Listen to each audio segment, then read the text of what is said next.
E seja muito bem-vindo ao canal. Curta, se inscreva, compartilhe, ative o sininho para receber todas as nossas notificações. Hoje nós vamos falar sobre Provérbios 17, Provérbios que traz vários conselhos diversos aí, que são bem práticos, né? E já começa aí, a gente vai ver uma sequência agora de Provérbios, né? Eles começam com um versículo já dando um conselho muito bom, né? Em todos os sentidos, mas que de certa maneira cutuca, né? As pessoas que começam a ler. Provérbios 17:1. Melhor é um pedaço de pão seco com paz e tranquilidade do que uma casa onde há banquetes e muitas brigas. Muitas vezes a questão da provisão, né? Ser grande ou não em relação às coisas físicas, né? A comida, a bebida, ela não compra a paz e a tranquilidade, né? Então, o autor de Provérbios, né, ele deixa isso explícito. Ele vai falar isso algumas vezes aqui durante o texto de maneira diferente. O servo sábio dominará sobre o filho de conduta vergonhosa e participará da herança como um dos irmãos. E aqui fala sobre o servo, né? A gente pode trazer para o dia de hoje como se fosse um funcionário sábio, né? Imagina um negócio de família em que um dos filhos tem uma conduta vergonhosa perante essas questões, mas o servo, sabendo se controlar, né? Ele, além de dominar a situação em que o filho ele apresenta essa conduta vergonhosa, ele também adquire honra, né? Com as pessoas para a qual ele serve. Então ele acaba participando da herança ali, né? Como se fosse um dos irmãos, né? Como se fosse um herdeiro sanguíneo da casa. Tá? O crisol é para a prata e o forno é para o ouro, mas o Senhor prova os corações. Né? Crisol é uma substância ali que faz a purificação da prata, né? E a questão do fogo, do forno para o ouro, né? É questão de o fogo purifica o ouro, né? Mas o Senhor prova os corações. Então, da mesma maneira que essas substâncias químicas, né? E essa questão física que de temperatura elas purificam o ouro e a prata, né? O Senhor também, ele, da mesma maneira, purifica os corações, à sua maneira, né? Então, o Senhor, ele mostra e demonstra o que existe no coração dos homens e purifica e molda o coração dos homens. O ímpio dá atenção aos lábios maus, o mentiroso dá ouvido à língua destruidora. Né? Então, sempre que alguém estiver ouvindo conselhos ruins, a gente pode já entender que essa pessoa ela está pendendo para o mal, né? Ela está como se fosse uma pessoa que quer praticar a impiedade. Né? Como reconhecer alguém que quer praticar a impiedade? É só ver a quem essa pessoa está dando atenção, né? Se é lábios bons, né? Ou lábios maus.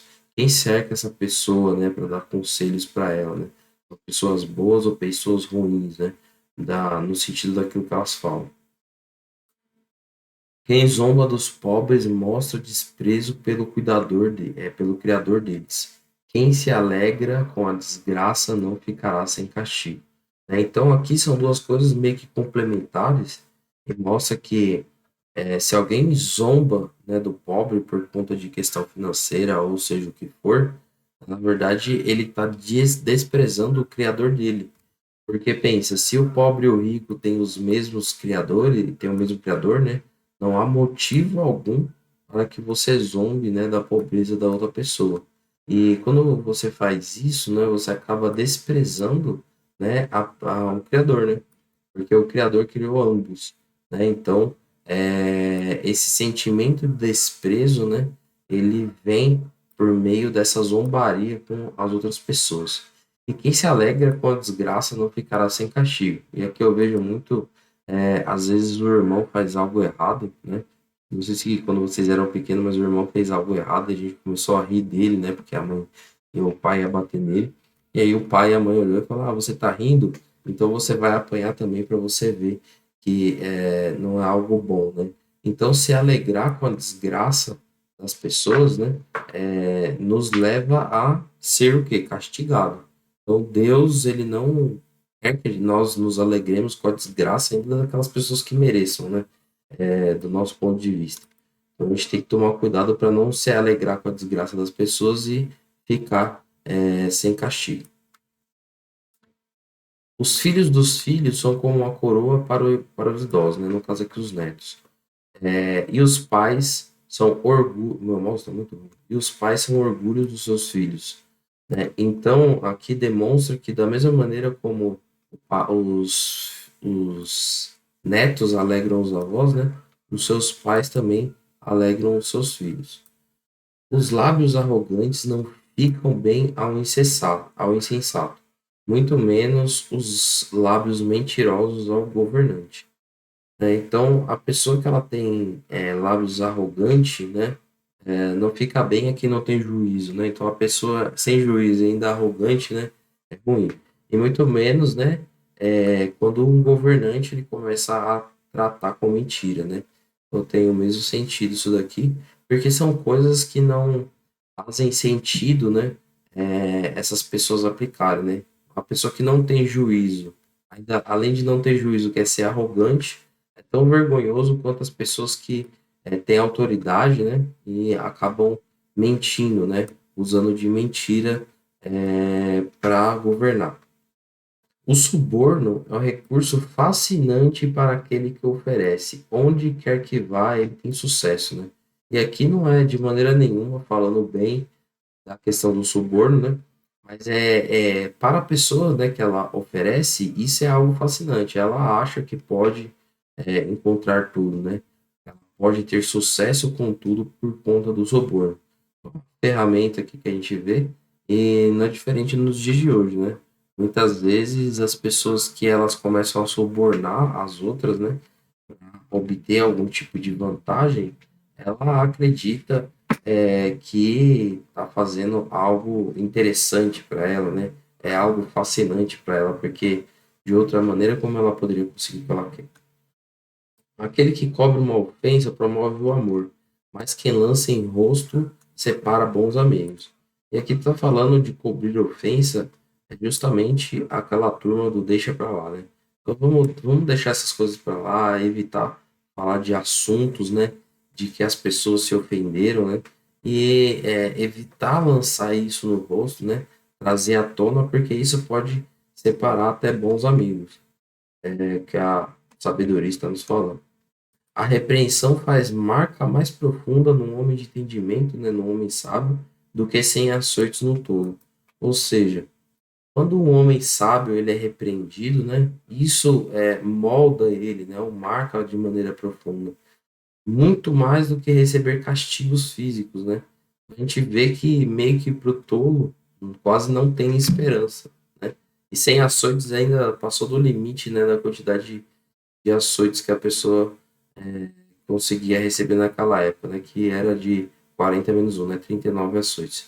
Então, não importa a quantidade de açoites, né, para a pessoa que é tola, né, ela nunca vai aprender, né, e uma repreensão para a pessoa que ela tem um entendimento, que ela sabe, né, isso causa uma profundidade do aprendizado, né, muito maior. O homem mau só pende para a rebeldia, por isso, um oficial impiedoso será enviado contra ele, né? Então, o homem mau, ele é rebelde porque ele quer buscar algo, né? Para se rebelar, para expor ali toda a sua indignação. Então, tudo que ele faz, ele quer arrumar algum tipo de confusão. E nessa confusão, o que acontece, né? As leis estão aí para nós respeitarmos elas, né? Nós vivermos de acordo com elas. Então, o oficial impiedoso, né, alguma autoridade será enviado justamente contra essa pessoa, né, para que ela receba o castigo correto da sua rebeldia. Melhor é encontrar uma ursa da qual roubaram os filhotes do que o tolo em sua insensatez. Então, imagina você encontrando um urso, uma ursa, né, que roubou os seus filhotes. Ainda é possível você correr, né? É possível de alguma maneira você escapar. Mas quando você encontra uma pessoa tola que quer fazer coisas insensatas, né? É muito pior, né? É como se fosse um castigo físico pior do que você encontrar ali uma ursa, né? Num estado de fragilidade. Quem retribui o bem com o mal jamais deixará de ter mal no seu lar, né? E aqui eu vejo uma questão de a pessoa ela fica no estado amaldiçoado, né? Infelizmente isso acaba sendo uma verdade. Muitas vezes pessoas elas retribuem o bem que nós fazemos a elas, né? Com o mal, né? E quando ela faz isso, ela paga o bem com o mal, ela está pervertendo muito, né? Os princípios ali de Deus, né? O princípio em que foi formado o mundo. E isso vai trazer justamente uma consequência para ela, né? Esse provérbio aqui ele está praticamente sendo resumido nos pecados e as suas consequências, né? Começar uma discussão é como abrir a brecha num dique, né? Quem sabe o que é um dique? É uma represa, um tanque, né? Algo assim. Por isso, resolva a questão antes que surja a contenda, né? Então, é melhor, quando começa uma discussão, né? E abre uma rachadura numa represa, tem que tomar cuidado para que toda a água que está ali, né? Ela não acabe rompendo essa represa e caindo. Muitas vezes o que acontece é que a questão da água é como se fosse coisas acumuladas, né, em relação a questões. Então, antes de deixar essas coisas acumuladas vazarem, né, todo mundo vai se segurando em alguma medida, é melhor a gente resolver, né, ou parar a contenda, né? Absolver o ímpio e condenar o justo são coisas que o Senhor odeia. Então, quando a gente absolve o ímpio, e aí a gente vê aí no nosso país, né, alguns juízes absolvendo pessoas ímpias, né, e buscando querer condenar os justos, a gente vê, né, como as coisas estão com os valores invertidos e como o Senhor odeia isso. De que serve o dinheiro na mão do tolo, já que ele não quer obter sabedoria, né? O dinheiro na mão de alguém que não tem sabedoria, né, que é alguém que é tolo, é a mesma coisa que nada, né? Se ele não sabe como gastar, como usar, é, não adianta ele ter dinheiro, né? É a mesma coisa de não ter, né? Ele vai acabar e vai ser até pior, né? Porque ele vai ficar ali decepcionado porque teve e não soube aproveitar. O amigo ama em todos os momentos, é um irmão na adversidade, né? A pessoa que é amiga, ela ajuda a outra, né? A qual ela tem amizade, em qual seja for o momento que aquela pessoa estiver passando, né? Inclusive se torna um irmão na adversidade, mostrando ali laços muito maiores do que, às vezes, o de sangue. O homem sem juízo, com um aperto de mão, se compromete e se torna fiador do próximo. Ou seja, você ser fiador de pessoas que estão próximas de você ali, demonstra que você é uma pessoa que não tem juízo, né? E você sendo fiador, provavelmente essa dívida vai ficar com você. Então a Bíblia ela nos orienta a não ser fiador de ninguém. Quem ama a discussão ama o pecado. Quem constrói portas altas está procurando a sua ruína. E quando aqui fala sobre portas altas, isso aqui remete muitas pessoas que ficam se gabando, tá? Inclusive em outras traduções, né? Inclusive essas portas altas, de alguma maneira a entrada da casa ela demonstra aquilo que tem na casa, né? E tem pessoas que constroem portas altas, né? Como se ficasse se gabando, né? Falando que tem as coisas e tal. E mesmo sem ter, né? E ela, ao fazer dessa maneira, né? Ao se gabar, principalmente daquilo que ela não tem, ela está procurando a sua ruína. O homem de coração perverso não prospera, e o de língua enganosa cai na desgraça. Então a gente vê que a pessoa que tem um coração ruim, ela não prospera. Aí você fala, mas tem várias pessoas que prosperam. Mas não é uma prosperidade duradoura e efetiva, né? É uma prosperidade com um prazo de validade. E isso acaba pervertendo, né? Inclusive ainda mais o coração das pessoas, né? Na medida que uma pessoa que é ruim, ela prospera, né? Ela tem um coração mais deturpado ainda porque ela prosperou. E demonstra que as pessoas que são de língua enganosa, né, que tem o coração perverso, caem na desgraça, porque é justamente isso. Não adianta você ter. Uma hora vai acabar, você vai cair na desgraça. O filho tolo só dá tristeza, e nenhuma alegria tem o pai do insensato, né? Então, a gente conhece quem é o filho tolo, né? Porque o pai da pessoa vive se entristecendo, né? Isso demonstra que aquele filho é tolo. O coração bem disposto é remédio eficiente, mas o espírito oprimido resseca os ossos, né? Então, a pessoa que ela não está bem disposta, não está alegre, não está contente, né? Ela sempre vai viver abatida, né? Porque os ossos dela vai estar ressecado, né? É como se ela não tivesse firmeza, sustentação, né, naquilo que ela faz. Então, é necessário que o coração esteja bem disposto, porque um coração disposto é um remédio à nossa alma. O ímpio aceita as escondidas do suborno para desviar o curso da justiça, né? Então a gente vê as pessoas que é ímpia, por quê? Porque ela aceita suborno, né? Alguém a suborna, né?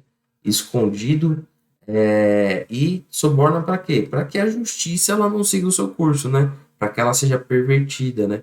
Então a gente vê que os juízes, né, que pervertem a justiça, muito provavelmente é porque o que está acontecendo com eles? Recebendo suborno. Eles estão ganhando dinheiro. Ah, mas você não tem prova.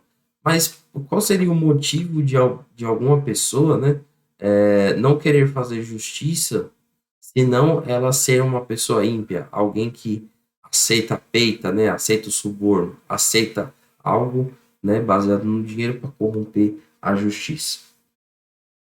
O homem de discernimento mantém a sabedoria em vista, mas os olhos do tolo perambulam até os confins da terra. E aqui, nesse versículo, tem várias aplicações, né? Porque a gente, sempre o homem de discernimento, ele busca se aplicar, né, naquilo que está perto dele, né? Não naquilo que está distante demais, né?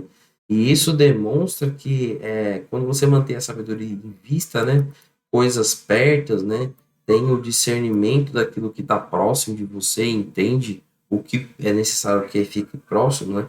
E se dedica a isso, você se contrapõe, né, ao tolo, né, que fica viajando em sua mente, querendo alcançar coisas às vezes grandiosas, né? E nunca aplica o seu coração ao trabalho, né, daquilo que está perto. O filho tolo é tristeza do seu pai e amargura daquela que lhe deu a luz, né? Então, o pai de um filho tolo só vive triste, perceba, né? E deixa a sua mãe em amargura, né?